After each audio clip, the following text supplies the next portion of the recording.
What's up, guys? It is Jamar. We in the workshop today. We got the Chevy Caprice getting the full exhaust. Y'all know what it is. Y'all see them. But today I'm about to just introduce you guys on how, if you want to install a solo exhaust kit on your Caprice, 2013 Chevy Caprice. That's what I got here today.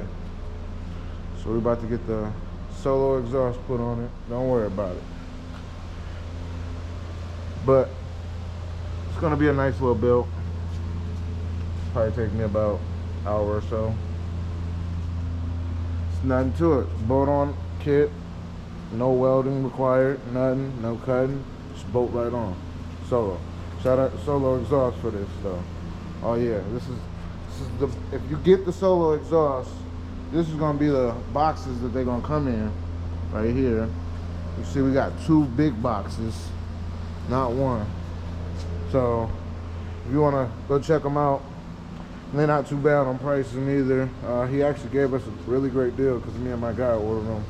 But yeah, I'm gonna get into this build. Catch you on the other side.